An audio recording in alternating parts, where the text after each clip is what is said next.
no que diz respeito à conectividade, né, a evolução da conectividade, e o poder de processamento, que vem com que a gente vem evoluindo tão rapidamente. Segunda parte é falar um pouquinho da evolução do BIM e da IA. O BIM e a IA se juntam no que diz respeito a dado, à informação, ao conhecimento, às ideias e à sabedoria que ela vem para nos entregar.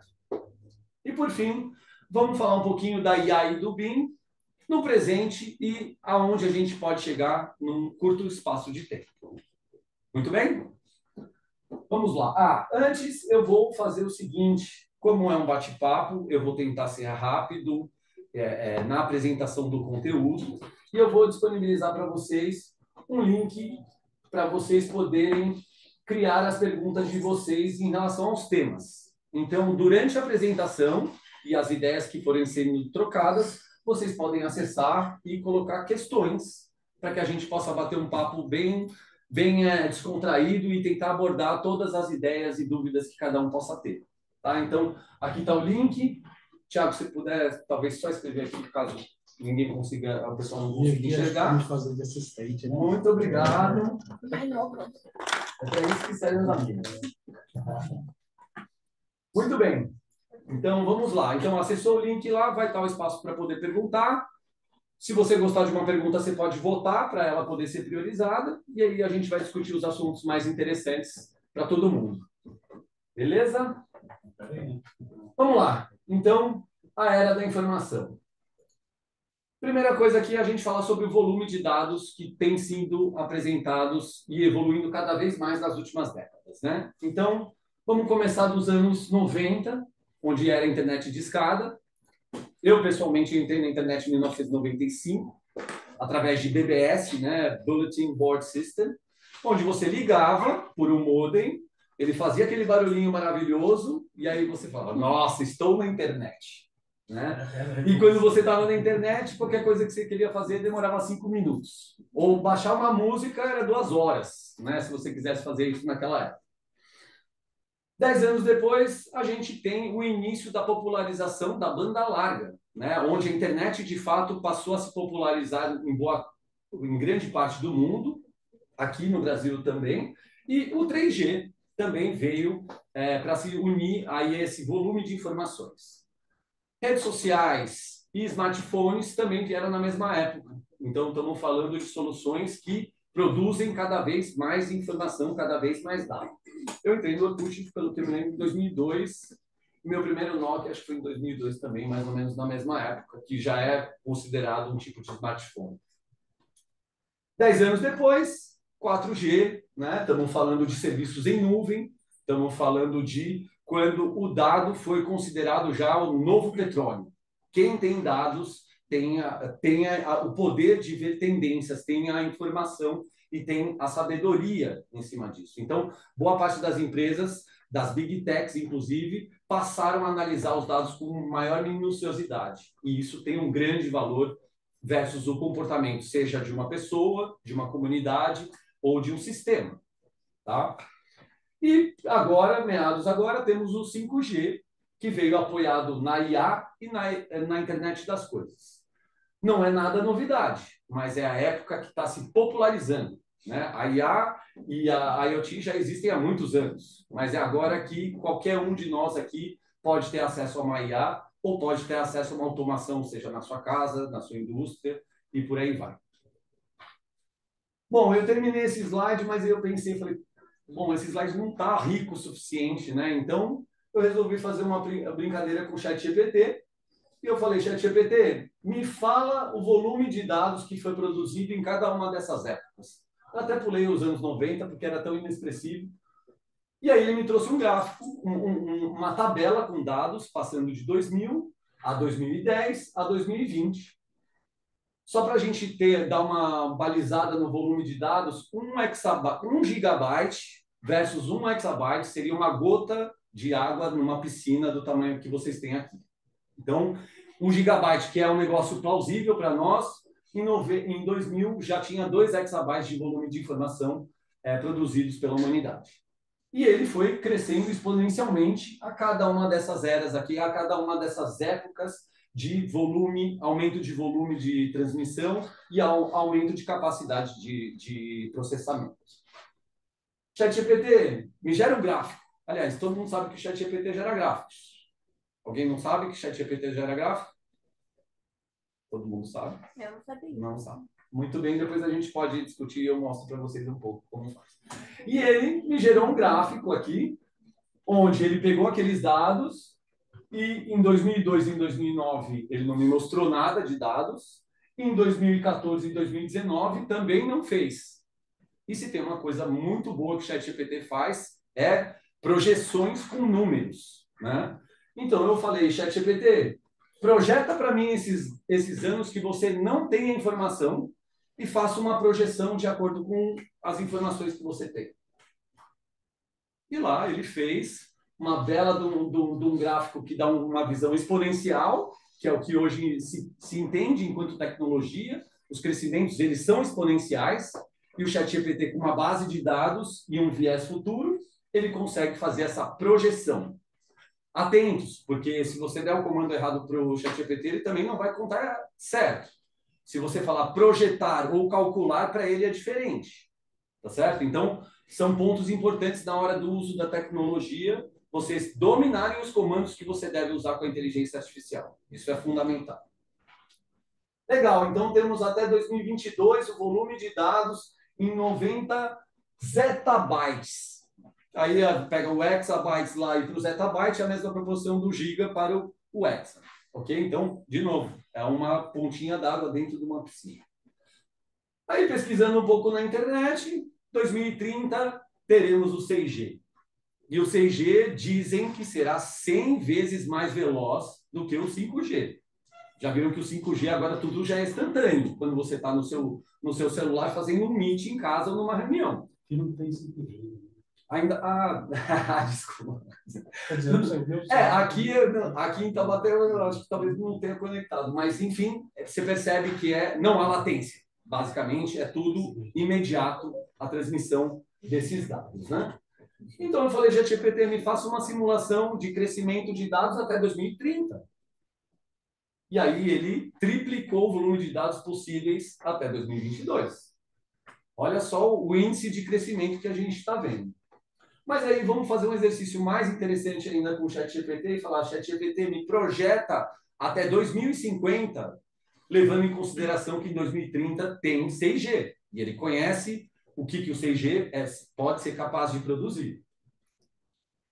E aí a gente já está em 1 milhão e 300 zettabytes. É um número que a gente mal consegue contar e pronunciar, né? Mas agora a gente tem uma curva realmente exponencial. Para mim faz sentido aquilo que ele está me apresentando, e aí o senso crítico ao utilizar uma inteligência artificial é fundamental, de novo, para ver se você fez a pergunta certa, e confirmar essas informações em outros lugares que vão validar se o que você está falando é real. E aí, para poder fazer um capricho na apresentação, eu falei, ChatGPT, agrupa de 5 em 5 anos para que a gente possa ter uma visão. E agora ficou bem mais bonitinha a minha apresentação, o meu slide. Para vocês terem ideia, a gente está aqui, em termos de dados, o 6G vem aqui, e aonde a gente pode chegar, ou projetado está para a gente chegar até lá. Pontos importantes, né? Hoje, em 2 dias, a gente faz o mesmo volume de informação que a gente fazia em 2012, hoje, né, no presente dia. Com a popularização tanto do IoT e da IA, cada vez mais dados vão haver. Então, meu ponto de vista eu acho que isso aqui não é verdade. Eu acho que vai ser muito mais. Pelo que eu vejo e a popularização dessa tecnologia, olha a discrepância de 1990 para 2020. Então, talvez esse gráfico não seja, de fato, a tendência real versus os usos que nós passaremos a ter frente a essas ferramentas. Mas é o que eu acho. Muito bem. Vamos falar um pouquinho de evolução do BIM da IA. E para poder falar disso, vamos ter que falar um pouquinho de história. Tanto a tecnologia da IA quanto a do BIM nasceram muito perto. A IA é meados de 50 e o BIM em 60. Em 50, tivemos Turing fazendo o teste de Turing, que nada mais queria dizer que uma máquina conversando com um ser humano, se o ser humano não perceber que ele está falando com uma máquina, ele passa no teste. Simples como tal. E o primeiro passe veio da Elisa, o primeiro chatbot criado em meados de 60, que veio emular uma conversa com o ser humano. Evidente que não era com toda a tecnologia que a gente tem hoje. Mas sim, ele passou no teste, ele conseguiu emular uma conversa.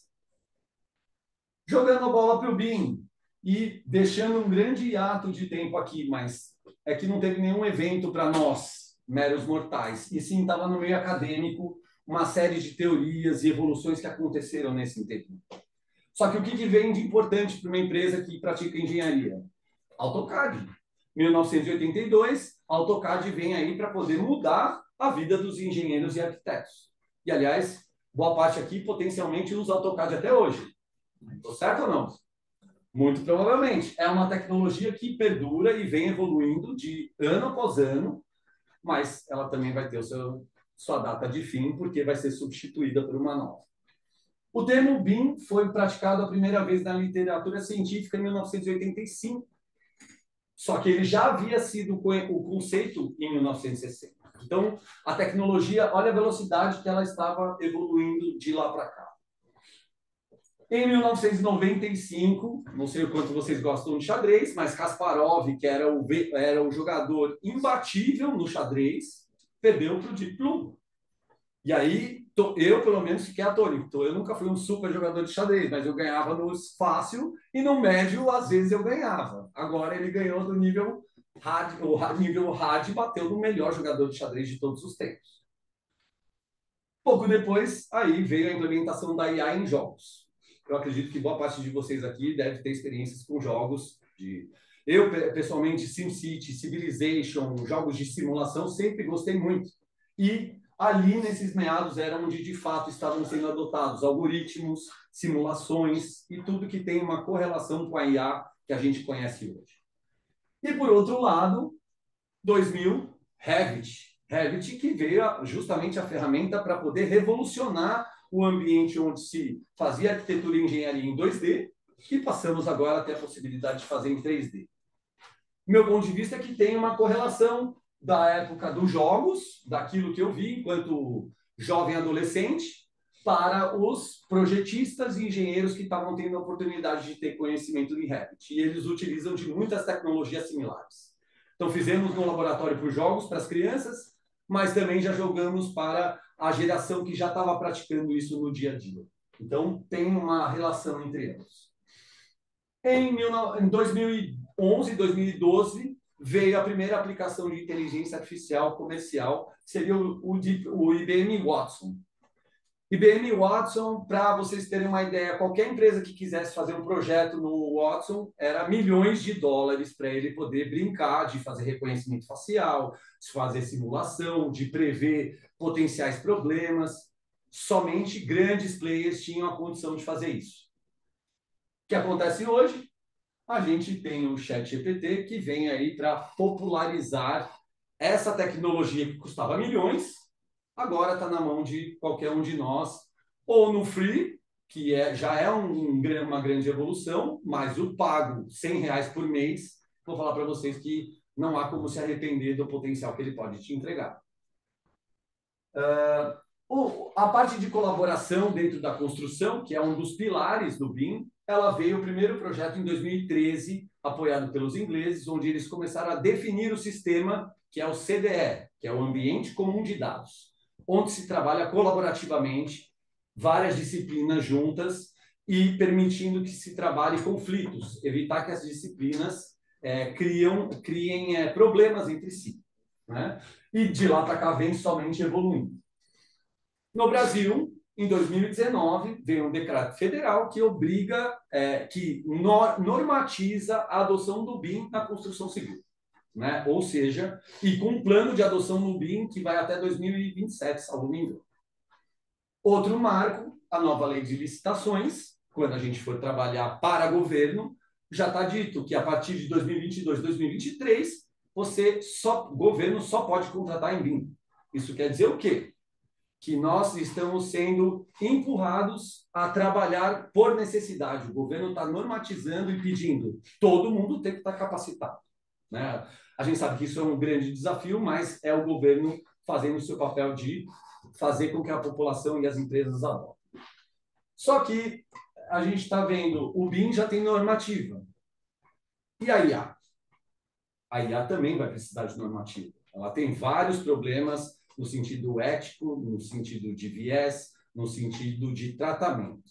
Então, num futuro próximo, eu imagino... Aliás, eu acho que estava até lendo nos Estados Unidos, a categoria de atores está falando que não quer concorrência com inteligência artificial, porque eles já podem criar atores simulando seres humanos e colocar e tirar as pessoas.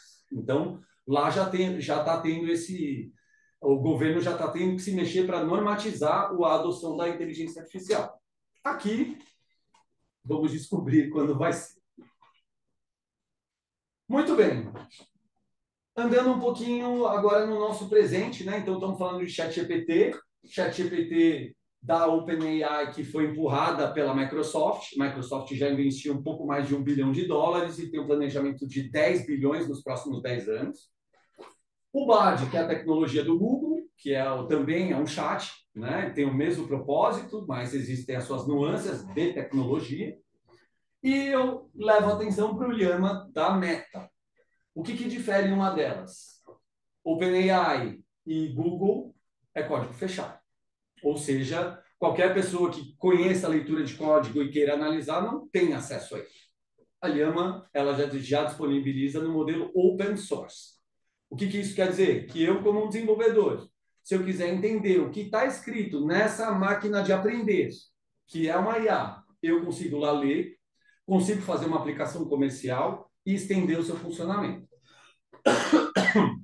Ou seja, não haverá segredos daquilo que está rodando lá dentro.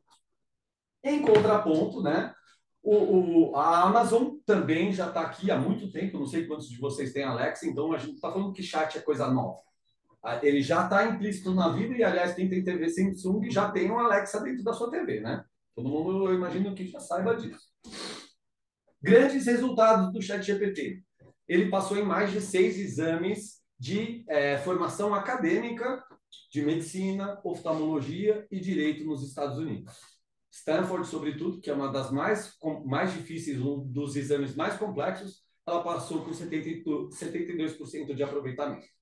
Então, a inteligência artificial já está brigando com a gente no nível da formação. Ele já consegue ser tão bom ou melhor do que muitos de nós. É isso que está acontecendo agora na nossa realidade. E como uma IA aprende? Né? Não existe mágica. A IA é um projeto de tecnologia.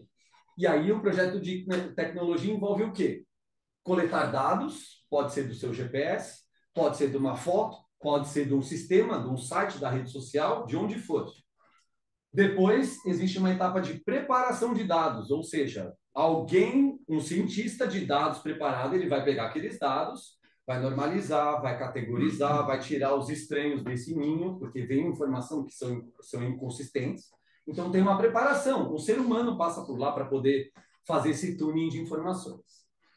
Depois, a gente treina o modelo. O que é treinar um modelo? Eu tenho um algoritmo, ou seja, pode ser o do OpenAI, pode ser o da Meta, pode ser o do BART, e vou levar os dados que eu tratei para dentro dessa ferramenta de aprendizado.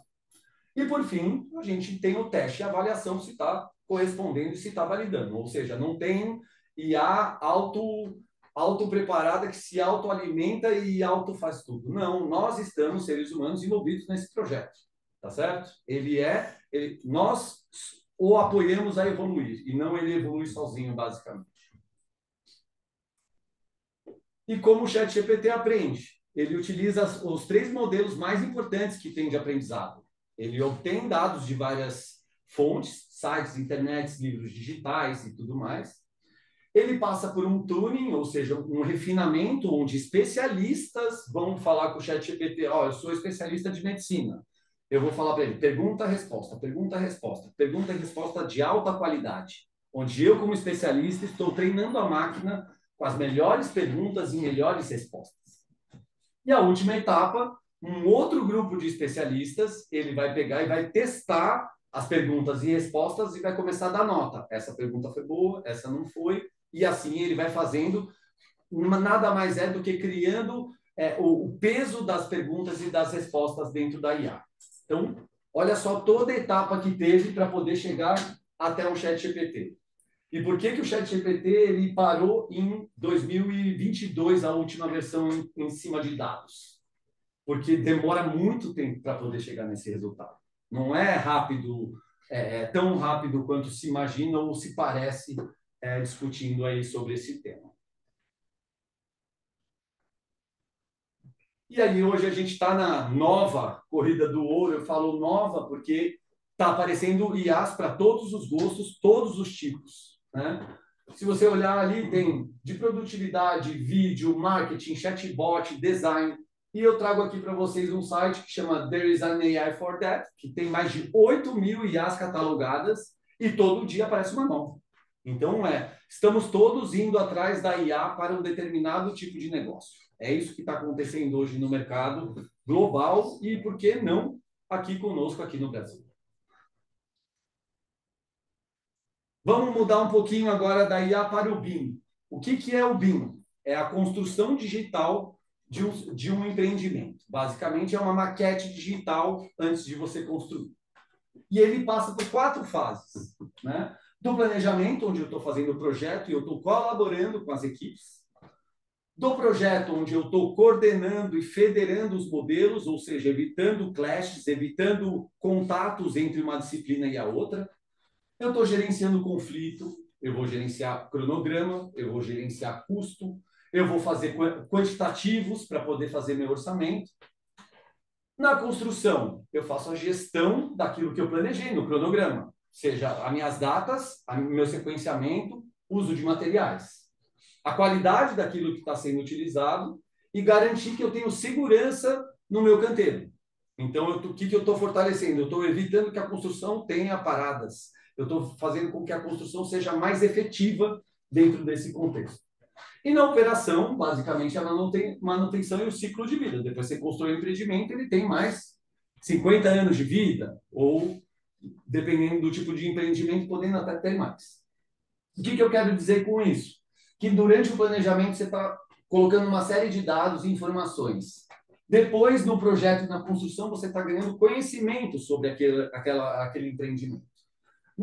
Da construção para a operação, eu tenho não só ideia, mas eu também tenho sabedoria daquilo que eu construí e como ele vai se comportar. E aí, o que a gente tem hoje como um problema, né? Problema não, ou na verdade é a solução.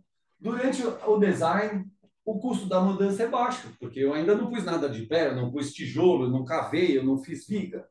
E a influência da mudança, ela é muito alta. Se eu mudar agora, eu posso mudar, de repente, toda uma estrutura por causa de um problema no terreno, um exemplo.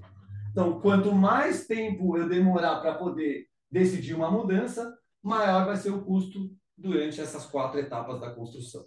Basicamente é isso. Passe mais tempo pensando na sua maquete digital do que deixar isso para depois e aquilo vai ter um custo muito maior. E aonde que está o problema hoje em dia? Né? A curva de hoje em dia, o projeto preliminar e o detalhamento do projeto se gasta pouco tempo e passa-se mais tempo documentando. Na adoção do BIM, não, você faz um projeto e um detalhamento de projeto que demora mais, custa mais, só que depois você vai ter um impacto muito menor, seja em custo, seja na influência da mudança. E aí, o que eu quero dizer isso tudo para vocês? Eu tenho uma visão aqui, vou fazer uma ilustração. Uma alusão, imagina um quebra-cabeça. Cada pecinha desse quebra-cabeça é um dado. Cada informação é o quanto essa peça pode ligar em outras peças. O conhecimento é quando eu tenho mais de uma peça e eu consigo visualizar mais ou menos o que eu vou construir. A ideia é, eu tenho a minha técnica para poder construir meu quebra-cabeça. Eu sempre vou pelas pontinhas e depois eu vou juntando de fora para dentro. Mas ela pode ter várias outras técnicas. E a sabedoria é saber escolher a maneira certa, no melhor tempo, com maior eficiência, para você poder ter algo construído em cima de dados. Então, basicamente, a sabedoria ela é onde a gente vai chegar fazendo a adoção tanto do BIM quanto da inteligência artificial no nosso dia a dia. Basicamente, o que eu quero dizer é o IA e o BIM, eles são tão humanos quanto os dados que nós colocamos dentro do sistema. Se a gente sistematizou o dado via um sensor, via um GPS, não tem influência basicamente humana, é a transmissão. Mas se eu estou falando de um sistema, quem coloca o dado somos nós. Então, no final do dia, a gente está falando de tecnologias que são o nosso reflexo, né? E aí, para a gente poder fechar na última parte, a IA e o BIM na era da informação. E o que precisa mudar tanto para adotar o BIM quanto para adotar o IA? Primeiro, pessoas. As pessoas têm que mudar de cultura. Você tem que parar de fazer o que você fazia antes e pensar em fazer diferente. Isso inclui o quê? Um treinamento técnico, um treinamento de metodologia e um reforço se você está aderindo e entendendo a nova tecnologia. Então, pessoas é o centro dessa mudança. Processos. As trocas de informações elas são feitas através de processos. Só que se a gente está adotando uma nova tecnologia, um novo método, a gente tem que mudar esses processos. E aí isso é um trabalho de se discutir onde estão os gargalos, aonde dá problema e que problemas a gente vai solucionar com a adoção da tecnologia. Então, tem que se revisitá-los, criá-los e medir, né? E, por fim, os sistemas, que no final vão fazer a gestão dos dados. Eles que são responsáveis por fazer a difusão, a transmissão e por aí vai. Então, para poder fazer a adoção, primeiro você precisa conhecer a sua equipe. Depois você precisa conhecer os seus gargalos. E depois você precisa conhecer os seus sistemas. Ou trocá-los, caso eles já sejam ineficientes. E o BIM e a IA na construção, para onde vamos, aonde estamos e para onde vamos, né? Hoje em dia, a gente já pode fazer soluções de design generativo. O que é um design generativo? É eu falar para o computador, eu quero um design que caiba nessa sala 25 cadeiras. E aí a IA vai me devolver todas as posições possíveis com 25 cadeiras. Ela vai conseguir fazer todas as simulações. O que eu poderia demorar um mês, ela vai responder isso daí em alguns minutos. Ou seja, traduzindo aqui, o que a gente costuma fazer às vezes é essa questão de caber X lote dentro de uma área, né? uhum. Isso, quanto tempo vocês perdem fazendo? Perdem, não, vocês demoram para ficar. Às vezes eu vejo que é um joguinho de quebra-cabeça, vocês fazerem um movimento para cá. De maneira manual e discutindo entre equipe. Imagina se você fala, ó, eu quero que caiba 10 lotes e me mostra todas as 10, todas as formas que é possível colocar os lotes. Aí ela vai te responder isso em minutos. Para você poder fazer, poderia demorar meses, tá certo? Na construção, colaboração, planejamento e segurança. De novo, planejamento. Se eu tenho uma base histórica de projeto, eu consigo utilizar essa base histórica para alimentar uma IA e ela me ajudar a fazer o planejamento do meu canteiro. Ela também vai me ajudar a prever potenciais acidentes em quais situações ela acontece. Então, tudo isso é possível de se fazer hoje, já. Manutenção. Se eu terminei um empreendimento, eu coloquei hidrantes, eu coloquei lâmpadas, eu coloquei canos, fios e etc. Dentro da manutenção, eu vou poder ser informado por algum tipo de alerta que o tempo das lâmpadas do segundo andar já está para acabar. Vamos trocar todas? Ao invés de esperar elas queimarem? Então, é trabalhar mais no preventivo, que é mais barato você agir de maneira preventiva do que emergencial. Vamos num simples exemplo. Médico, você trata o seu coração, faz exercício direitinho preventivamente, na hora que você tem um piripaque, o emergencial vai custar muito mais dinheiro do que você fazer o acompanhamento. Tá certo? Ou seja, o que a gente tem no final? Os nossos recursos mais bem alocados e mais eficientes. É isso que vai entregar e vai entregar cada vez mais para a gente. Quais são os desafios que a gente tem? Primeira coisa, mudar dói. A adoção de algo que você não está habituado a fazer te dá uma dor, te dá um problema. Normalmente se tem resistência a fazer isso. Porque eu sempre fiz daquele jeito. Por que eu vou mudar agora? Então, a transição é muito difícil e ela requer técnica, né? A falta de profissionais qualificados, tanto em A quanto BIM, hoje no Brasil, são poucos que podem falar em primeira pessoa a respeito das duas tecnologias. Então, falta mão de obra. Só que o mercado está aí e é necessário evoluir para poder se manter atualizado frente a ele. E as preocupações com privacidade e dados, né? Então, são preocupações extremamente importantes da gente saber se não está invadindo a privacidade de um para você poder tirar uma determinada informação de uma inteligência. O que eu quero mostrar para vocês aqui para a gente poder concluir a visão de futuro? Hoje a gente pode fazer projetos generativos. E como funciona um projeto generativo? Você começa do seu objetivo. Aonde eu quero chegar? Então, eu vou falar para o meu sistema aonde eu quero chegar. Quais são os objetivos? Quais são as regras? A gente estava discutindo na hora do almoço alvará de corpo de bombeiro, regulamentação da prefeitura. Se eu já, desde o início, falar no meu sistema, os meus objetivos é atender às normas do bombeiro de São Paulo, o tamanho do edifício de determinado bairro, limitação de quantidade de pessoas num bairro. Então, eu defini os objetivos dentro da minha ferramenta. Próxima etapa, automação.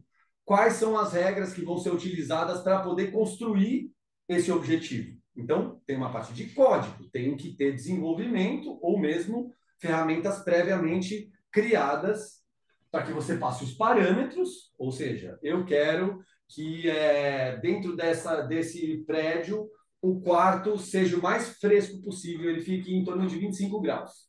Ele vai saber, ele vai pegar a melhor posição onde o sol se passa para poder calcular para você a melhor posição para pôr esse quarto, por exemplo. E o que ele vai fazer? Todas as simulações possíveis. Então, você criou o objetivo, você definiu a lógica, você deu os parâmetros e ele vai montar todas as possibilidades. Isso quer dizer o quê? Qual vai ser o nosso trabalho? Pegar a pré-eleção e selecionar aquilo que cabe na sua realidade, seja ela na parte de financeira, seja ela na sua realidade construtiva ou evolutiva. Então, as decisões vão ser tomadas baseadas em dados, baseado num sistema onde nós fazemos o objetivo definido e as automações. Alguns exemplos de prática disso que eu entendo que faz parte da realidade aqui de vocês. Parâmetros que eu posso utilizar, o Thiago utilizou, loteamento. Para eu poder fazer o loteamento, me diga todas as possibilidades desse lote com 3 lotes de 1.000 metros, 5 de 5.000 metros. E aí ele vai poder fazer. Vento, eu quero um ambiente arejado. Então, ele vai poder posicionar o empreendimento de acordo com a curva, com os ventos históricos que já aconteceram. Sol, mesma coisa, eu quero mais quente, mais frio. Densidade, ruído, iluminação. Então, existem todos esses fatores que são quantitativos e nós conhecemos o comportamento para eles nos ajudarem a gente fazer o nosso sistema. Como será esse sistema e os seus usos?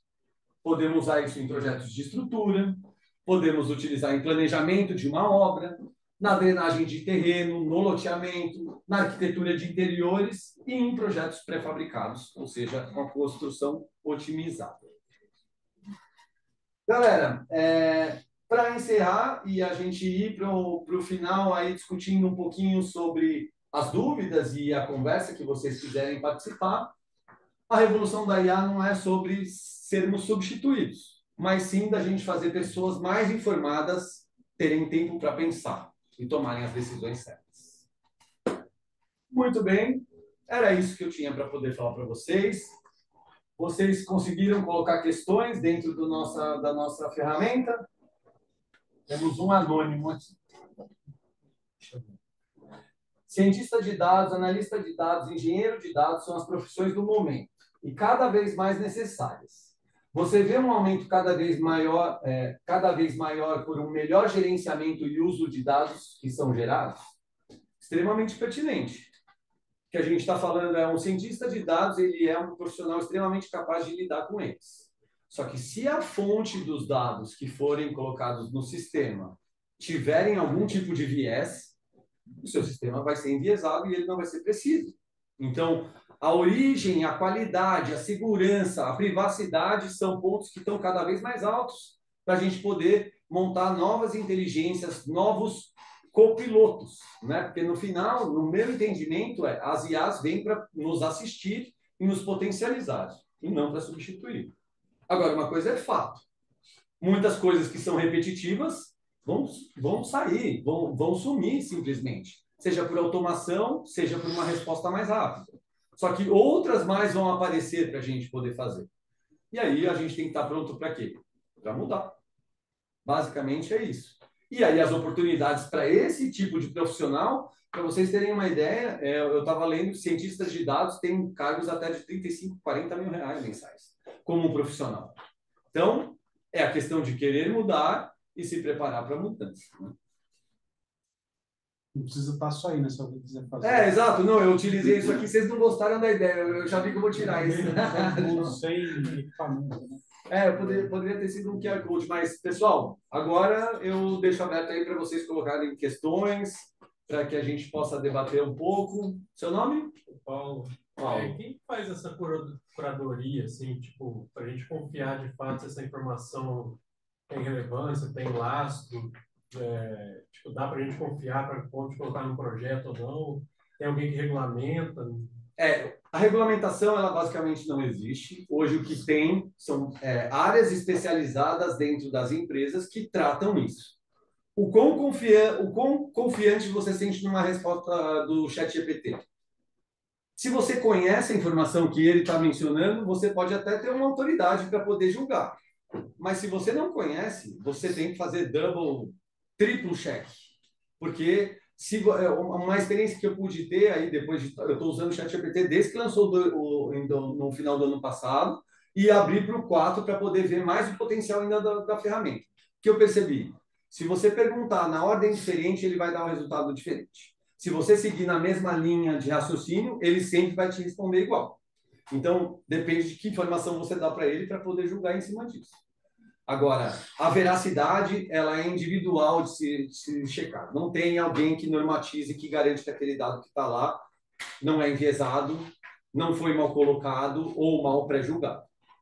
Eu digo assim, tipo, a gente perder muito tempo, às vezes, conferindo, perde-se muito mais tempo conferindo do que, às vezes, fazendo de fato algo. Não sei se pegou. Eu acho que... Pode falar, pode. Não, eu penso que depende do tempo que você demoraria para você pensar e solucionar aquela questão. E você já trazer uma solução do ChatGPT e depois fica aquilo, por isso.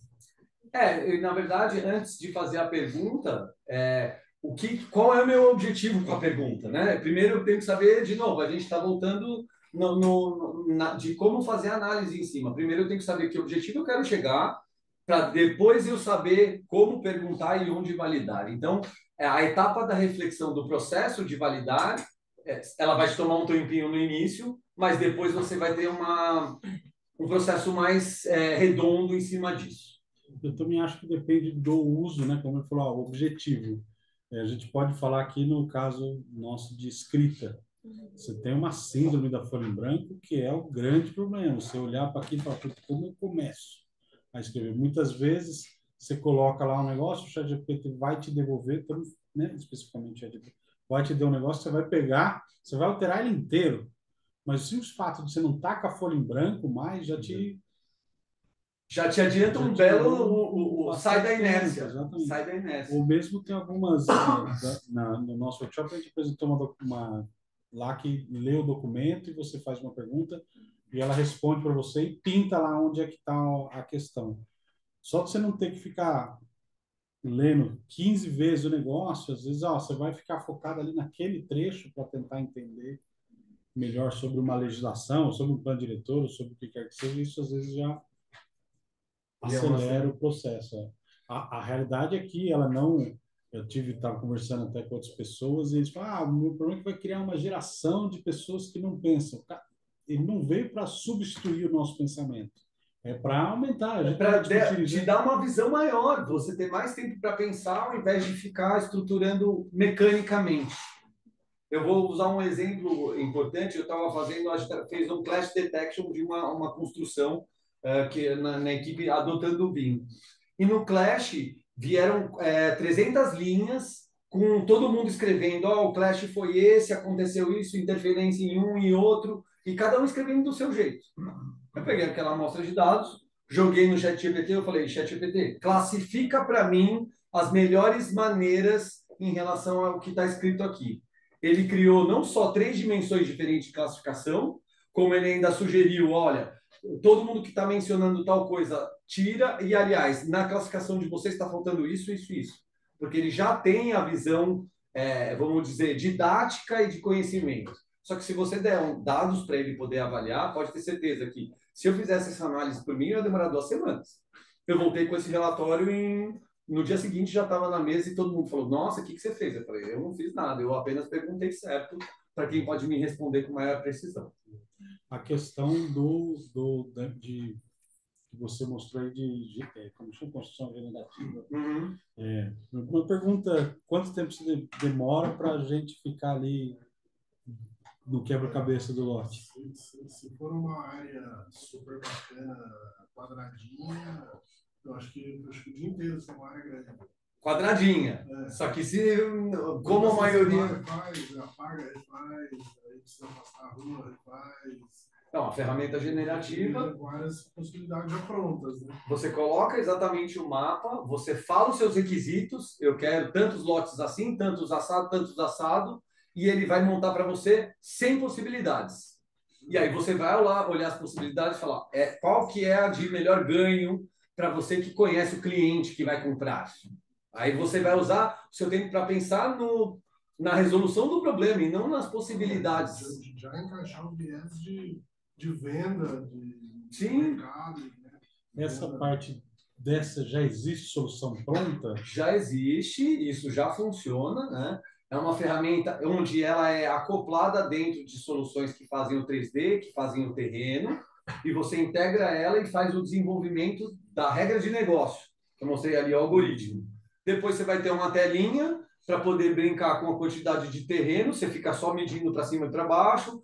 Eu quero frente norte, frente sul, tamanho X e Z. Então você vai brincar com os parâmetros. Sim. Você não vai ficar... Hoje a gente utiliza a ferramenta no 3D. Uhum. Ele faz os lotes automáticos segundo os parâmetros.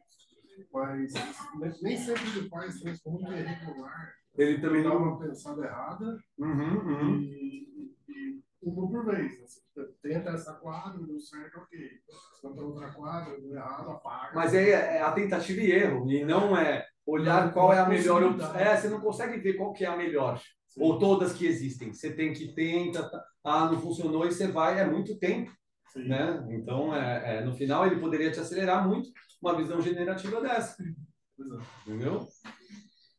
Tem uma dúvida, assim, o ChatGPT, por exemplo, a gente gera muito texto técnico, às vezes, a gente quer colocar uma citação, alguma coisa. Será que se eu quiser pegar alguma citação de um trecho, poderia gerar a fonte de onde ele tirou isso ou não? Eu te diria melhor do que isso. O ChatGPT, ele pode incorporar um persona. Então, você pode falar, haja como um engenheiro. Ou eu posso falar, haja como um engenheiro tal que é um famoso. E aí você fala o seu propósito e você fala aquilo que você quer produzir no final. Então, a forma de perguntar hoje, ela é muito mais importante do que o fim. Você sabendo fazer a pergunta certa, ele vai te responder da maneira que vai te agradar. E aí ele pode usar uma citação. Se você usar o nome da pessoa famosa, ele vai usar ou como ela escreveu, ou como ele entende que ela escreveria. Vocês não viram aquele vídeo do Karnal? Que ele tem um vídeo onde ele pede para o ChatGPT, haja como Karnal e fale sobre o problema. Ele mesmo avaliando sobre o resultado, ele falou, ele usou uma tonalidade muito similar do que eu utilizaria. Só que isso aqui eu não concordo. Mas até um filósofo que nem ele, olhando aquilo, ele fala, ele sabe entregar e adotar o que o Karnal, como ele diria. Só citação que, tipo, coach mesmo, que você põe entre aspas e fala fulano de tal, no livro tal, ele não, pela maneira com que ele constrói a frase, que é aquela questão de quanto probabilidade da próxima palavra, você não consegue confiar nele, que ele está citando exatamente uma fonte. Não poderia falar assim, eu tirei essa fonte de tal. Não, Ele fala. Você pode falar. Mas você tem que confirmar. Porque... Você vai confirmar, mas você pode falar, cite 10 frases do fulano. Aí ele vai pegar lá da base dele de conhecimento e vai usar as 10. Se você falar para ele, quem falou a frase, na pedra tinha um caminho, no meu caminho tinha uma pedra, por exemplo. Ele vai saber de quem que é de que bom. Você fez uma pergunta, agora cite 10 fontes, possíveis fontes você tirou essas informações. Ele não faria. Não, então as 10 fontes eu não diria, porque ele vai usar. Se você falar para ele, haja como um marqueteiro, ele vai utilizar a base de marqueteiros dele para poder colocar. Aí você vai falar, utilize frases de 10 marqueteiros conhecidos. Ele vai usar. Aí você vai falar, crie como marqueteiro. Aí ele vai poder utilizar o conhecimento de tudo que ele tem para poder fazer uma nova. Entendeu a diferença do contexto? Você pega uns 5 textos que você escreveu e fala para ele, ó, isso aqui é meu estilo de escrita. Escreva um texto usando meu estilo de escrita sobre tal coisa. Ele vai adotar. Você lê, você fala, nossa, é que eu escrevi mesmo? Às vezes você fica nessa dúvida. Aí eu vou pegar a curva onde a gente está no ChatGPT 3.5 e para o pago, o Plus. O que muda de um para outro? O Plus, ele permite que você tenha... Deixa eu até abrir para vocês poderem dar uma olhada.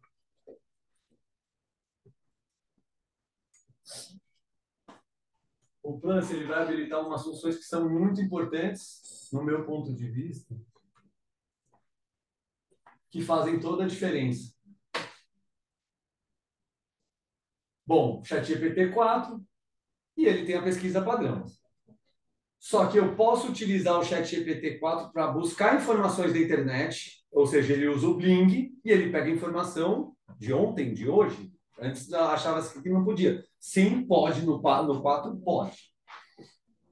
A análise de dados avançadas, um conhecimento supremo de estatística e uso disso, ele pode fazer uma análise, eu sem conhecimento nenhum, fazer as perguntas certas utilizando essa ferramenta. E a parte que eu mais gosto, plugins. Ele tem toneladas de plugins aqui dentro, que vão desde ler um PDF, acessar o seu Drive, validar código de desenvolvimento, fazer diagramas, como eu falei para vocês, e tem uma infinidade, eu acho que já são mais de 2.000 ou 3.000 plugins. E não para de aumentar, sobre mapa na internet, sobre as melhores viagens, sobre leitura de link num site, pega as informações daquele site e me responda tal pergunta. Então, ele tem recursos sensacionais e que, de novo, eu volto para vocês. Por R$100, eu acho que o computador DBM não fazia tudo isso que faz hoje, que a gente tem capaz. Então, de novo, isso é para nos acelerar. Isso é para nos dar uma informação mais rápido e de qualidade. Veracidade, aí cabe cada um de nós fazer double check se você não tem o conhecimento a respeito disso. Mas você não ganhou R$1 da OpenAI, mas realmente vale muito a pena. E aí você pode colocar aqui qualquer assunto. Os melhores prompts, como ele pode ter também leitura, então leia para mim o texto, use a voz de uma mulher de 30 anos, use uma voz de uma criança, leia aquele texto. Então, as possibilidades são infinitas realmente. E no futuro próximo eu quero fazer meu programinha para rodar aqui dentro. Podem falar mais. Vamos lá, pessoal. Dúvidas? Para o nosso ramo de engenharia civil, arquitetura, você indica alguma plataforma, algumas plataformas de IA que a gente conhece, né? Algumas de Sim. 3D, Text, Archicad, mas você indica algumas especificamente de IA? As ferramentas, seja elas da Revit ou seja elas de outro fabricante, o mais importante é a qualidade do dado que ela gera. Ponto. Se é de fabricante A, B ou C, o melhor uso aí vai de gosto. Depois que você tem um dado de qualidade, a ferramenta de design de projeto generativo, ela é a que vai te dar a possibilidade de usar melhor aquele dado, certo? Tem IAs de construção civil direto ou de BIM, não que eu saiba, direto para poder fazer essas sugestões. E sim, com base em informações existentes, gerar sugestões, gerar tendências, gerar possibilidades. Isso ela vai te entregar. Mas uma IA autônoma para poder fazer esse tipo de coisa, não. ela tem que ser pré-programada, ela tem que ter projetada as possibilidades dela. E aí a tendência do nosso presente para o futuro é o projeto generativo. E aí ela vai utilizar as fontes de dados. E aí esse é o nosso asset. Imagina a empresa que tem 15, 20 anos. 15. Se pegar toda a experiência que a empresa fez, alimentá-la, ela, seja no projeto, no planejamento, no canteiro, em todas as disciplinas que isso envolve, ela vai conhecer a sua empresa melhor do que você. Se você conseguir carregar tudo lá. Então, basicamente, a IA ela é fundamentada qual é o dado e quem foi que construiu esse dado. É confiável? Vamos adotar. Não sei se é confiável? Tem que ser validado. Entendeu? Foi uma resposta meio... Não respondi, mas não respondi. Tem um pouquinho de cada em cada qual, tá? Vamos lá, pessoal.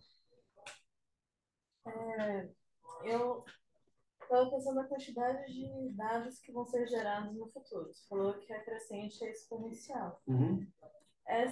Esses dados, eles são gerados tanto por pessoas quanto por IAs. E se a IA gerar... A IA não gera... Ela vai te gerar aqui, como eu te pedi para poder... Pergunto. Quando eu pergunto, mas o que vai te fazer dados bons seriam sensores, posições GPS, medições com raios laser, infravioleta, tudo isso daí são dados quantitativos, vamos chamar assim. Se você alimentar um sistema com dado puro da IA, você está enchendo ele de coisas duvidosas. Sim. Né? Então, origem, IA não é origem de dado. IA, ela vai te entregar uma ideia, uma sabedoria com base naquilo que aconteceu, mas não usar IA para poder carregar.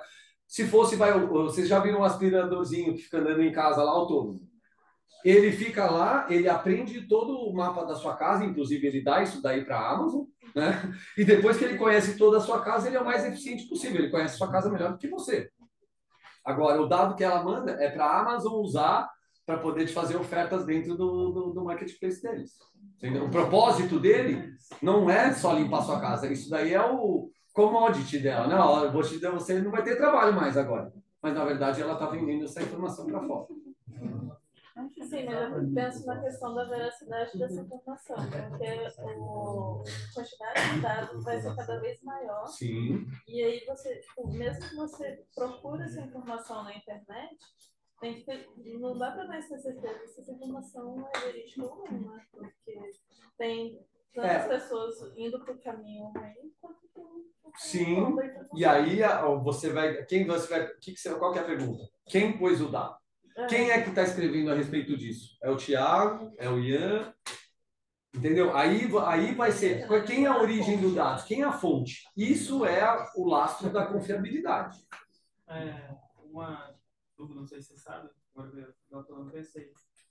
Tem o Google Acadêmico, que só faz a leitura de dados acadêmicos, trabalhos e tudo mais. Uhum. Já tem toda uma base de embasamento por trás, trabalhos técnicos e mais. Uhum. Tem alguma IA que utiliza assim, a base de dados só trabalhos acadêmicos e textos para gerar informação?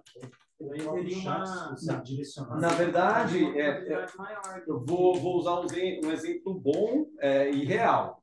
O Cielo, que é quem faz as revistas acadêmicas aqui no Brasil, de medicina, etc., ele é meu cliente.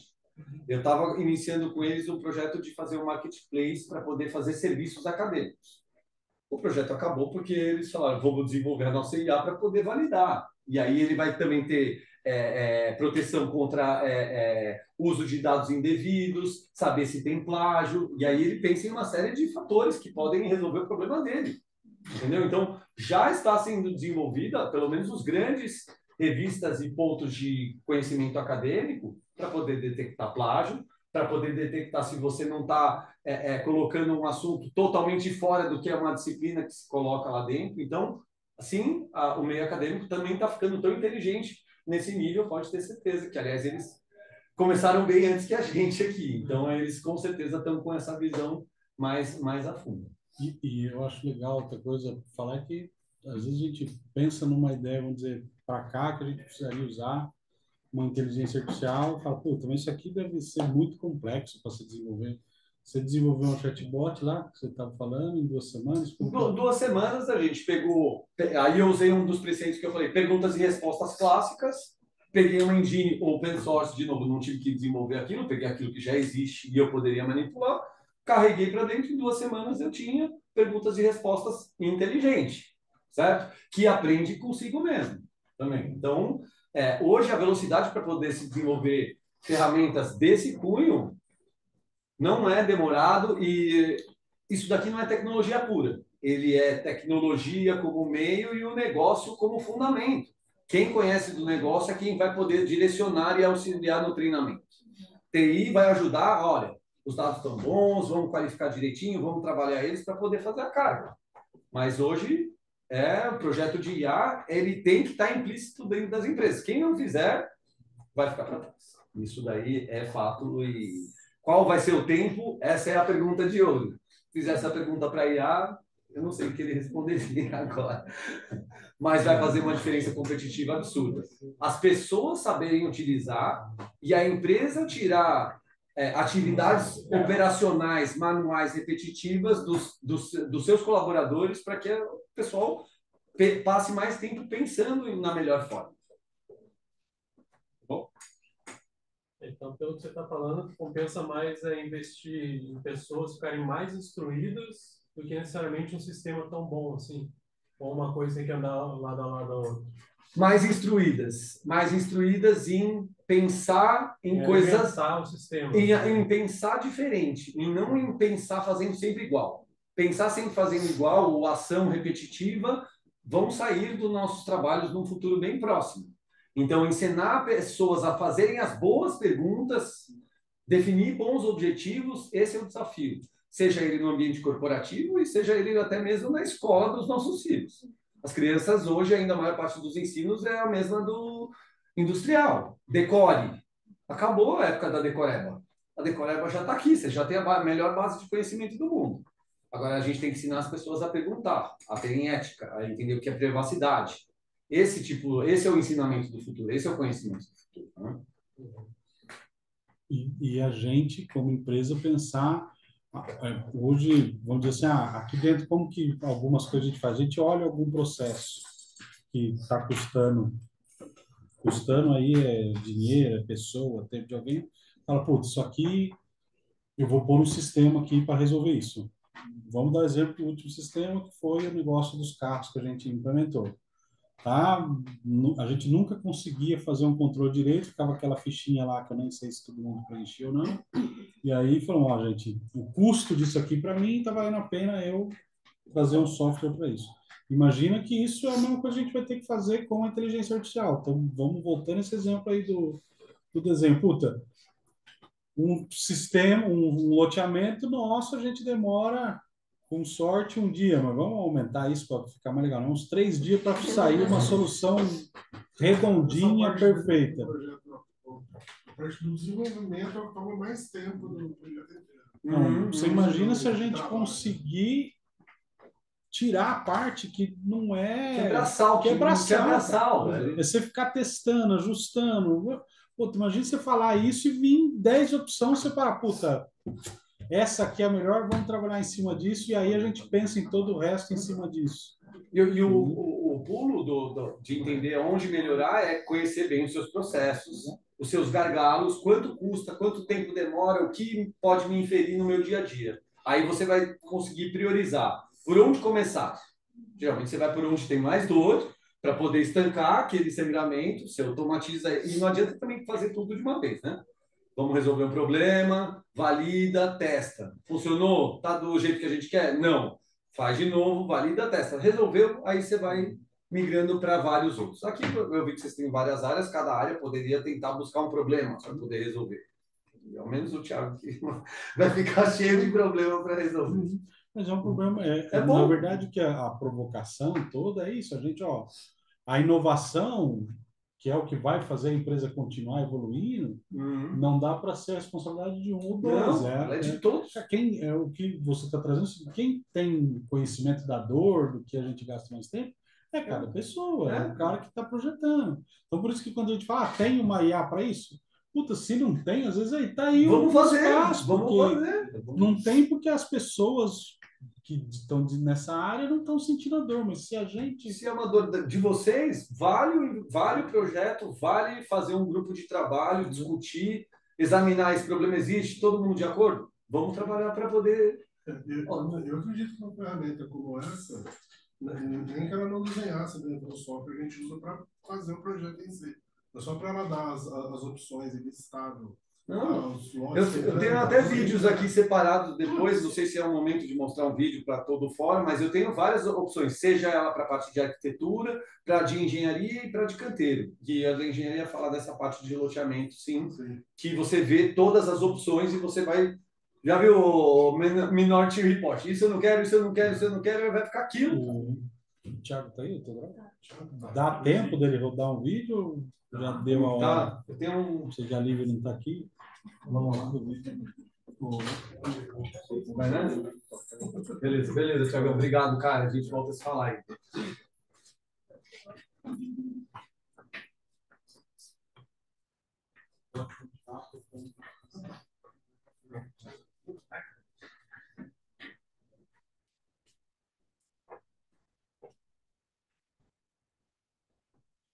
Esse é do rapaz que você disse que é o... Esse é o monstro de projeto generativo no país. Ele traz a tecnologia dos Estados Unidos, vai para lá, volta e ele está localizando para necessidade nossa, né? Tem uma série de vídeos, depois eu posso até passar o contato para eles, se vocês quiserem seguir nas redes. Traz muito conteúdo bacana, mas eu vou direto para os videozinhos. O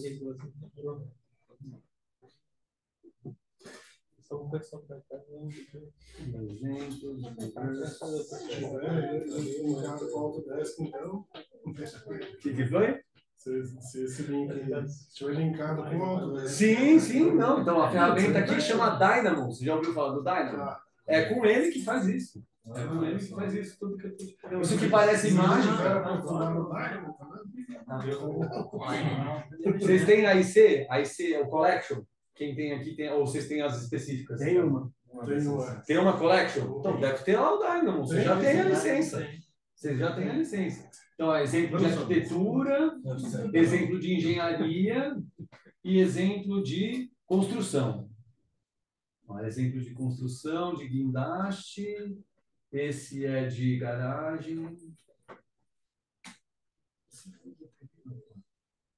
Cadê o Vinícius? Então, mexeu com o Dynamo. Então, Dynamo é o que tem na vanguarda do negócio. Eu vou usar o exemplo para aqui, ó. Vocês fazem construção de prédio, não fazem? Fazem de prédio? Menos. Eu vou usar um exemplo, então. Masters. Esse cara aqui é bem interessante.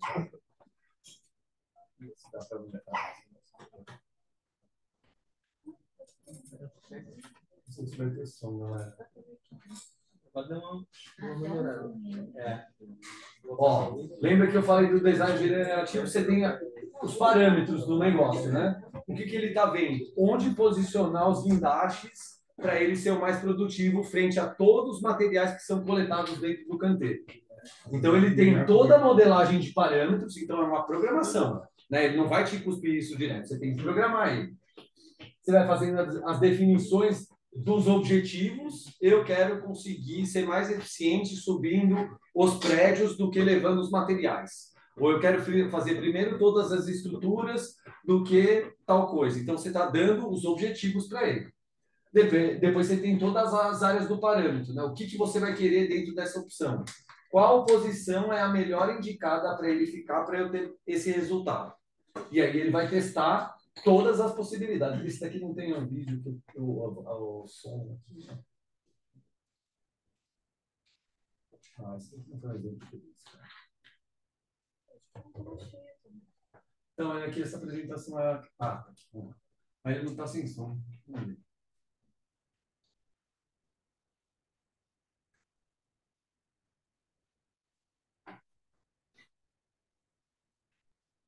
A gente inventa modo de fazer coisa fora do... Então, aí é sempre nessa hora que você começa a falar.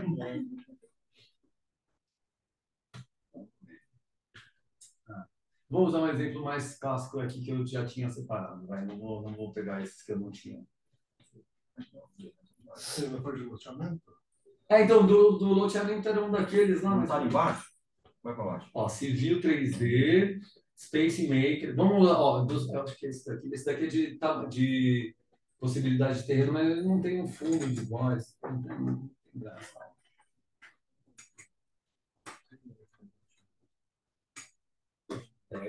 Dois abaixo disso aí, ó.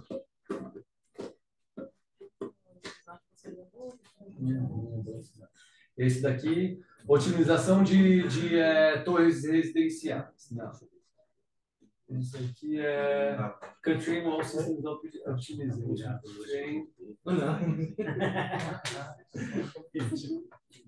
Esse aqui é de elevação. Esse é a torre de arquitetura. Special Trust. Acho que esse aqui não. Isso. Hã? Tem que pegar os vídeos de propaganda. Esses dias sempre tá feio. Os de propaganda tem fundo, tem música. Deixa eu pegar um aqui. GD no Revit. Pesado.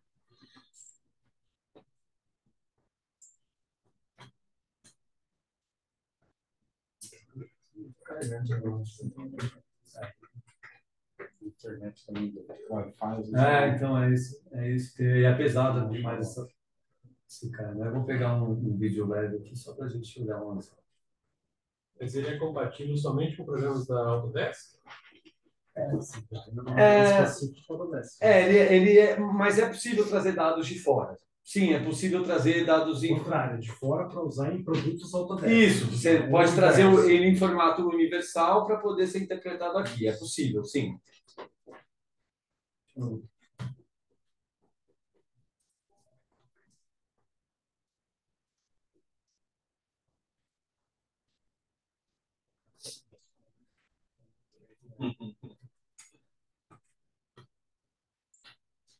Não é?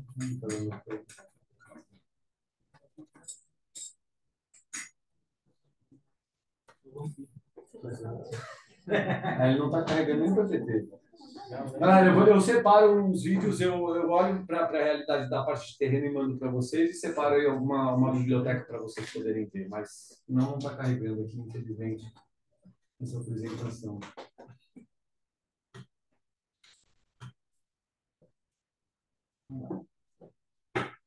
Bom, pessoal, eu acho que era isso.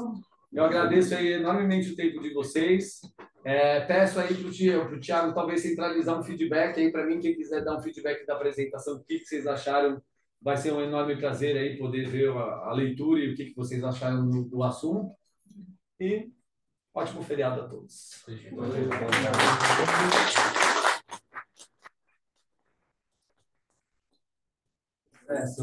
Sextou agora, hein? Sextou.